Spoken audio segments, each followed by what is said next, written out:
Hey friends, welcome back to the Destination Baby and Kids YouTube channel. This is Gina. I am here with you in a 2020 Kia Telluride to go over a 3 across in a large, spacious, accommodating car versus my other 3 across video was in my Mercedes CLA 250, which was quite cumbersome.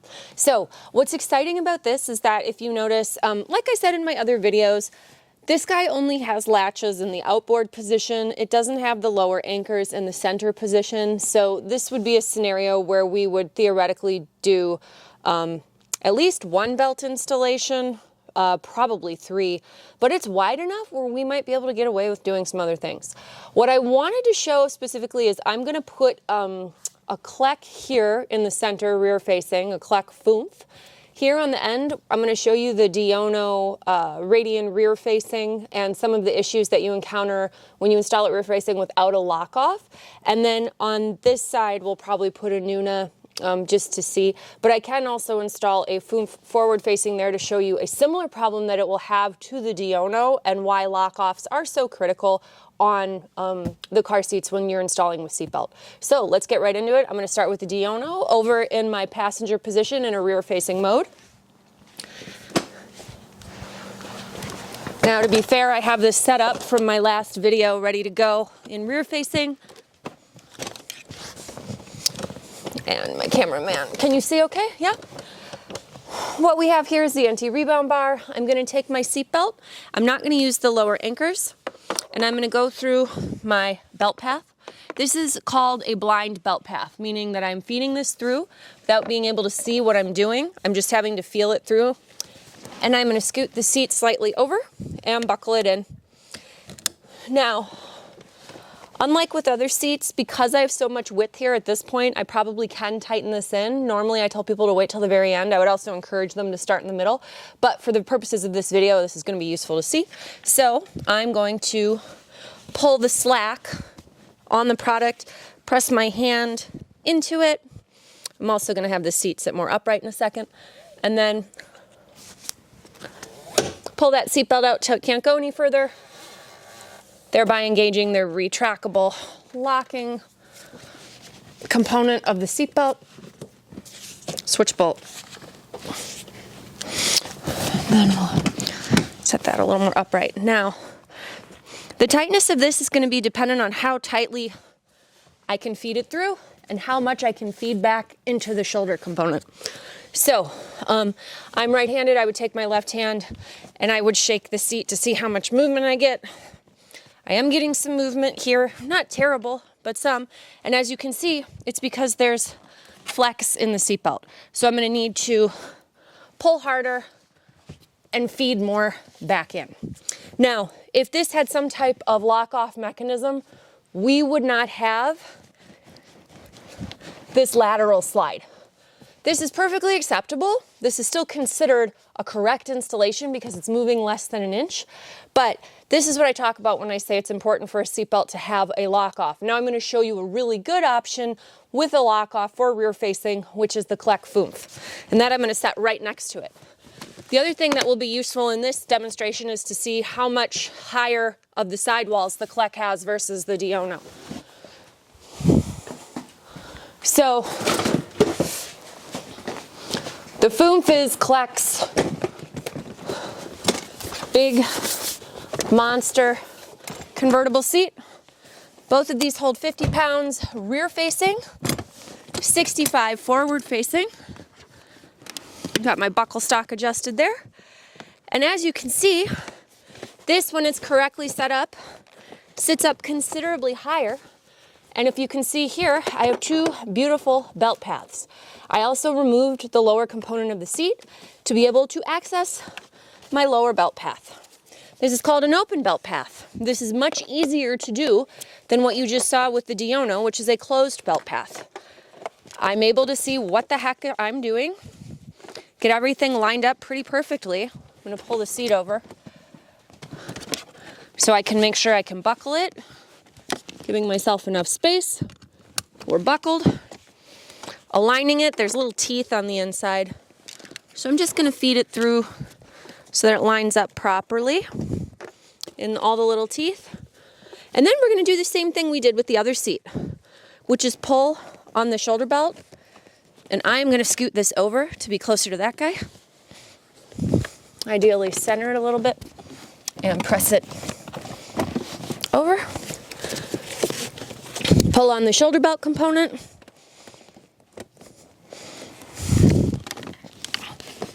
As you can see, because this is an open belt path, I have more opportunity of places to grab and make it tight.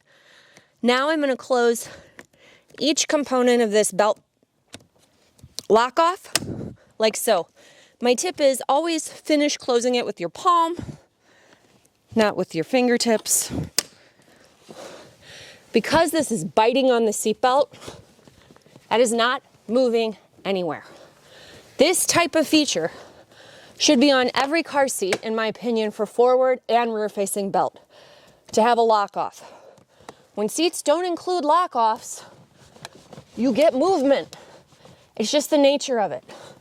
It's not their fault, that's still okay, but it certainly feels better when it's not moving. The whole car is shaking.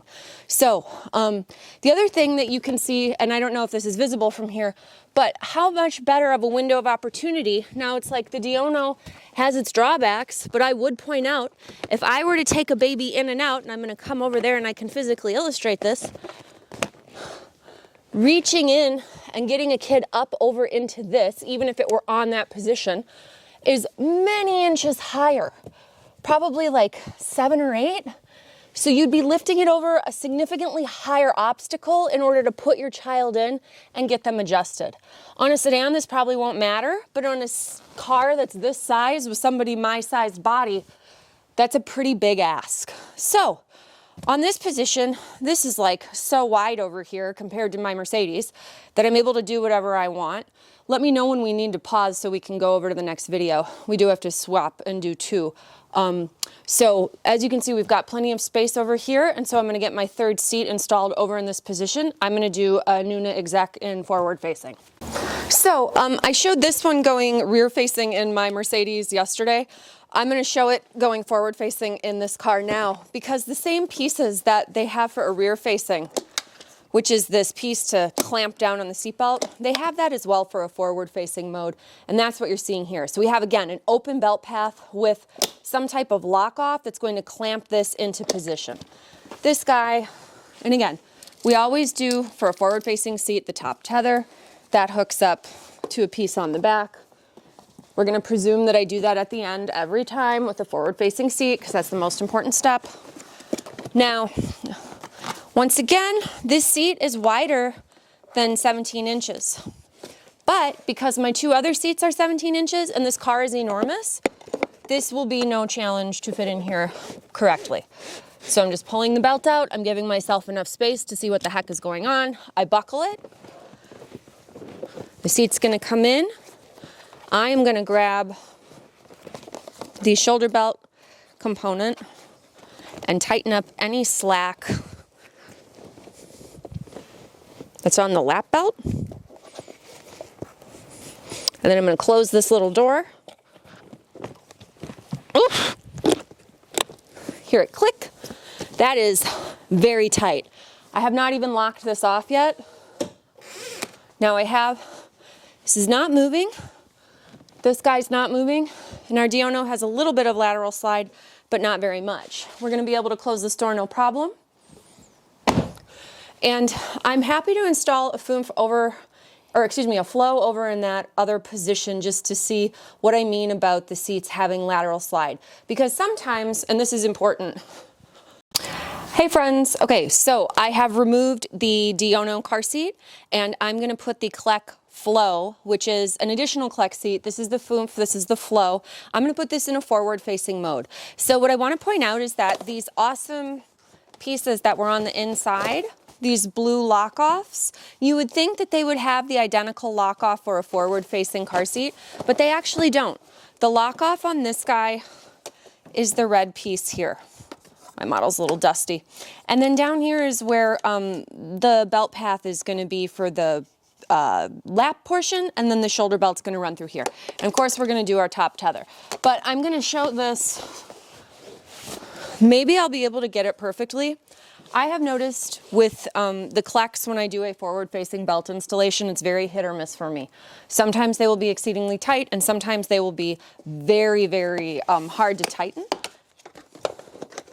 So I'm gonna run this through. Again, I am gonna cheat a little bit here and give myself my best vantage point so I can see what I'm doing.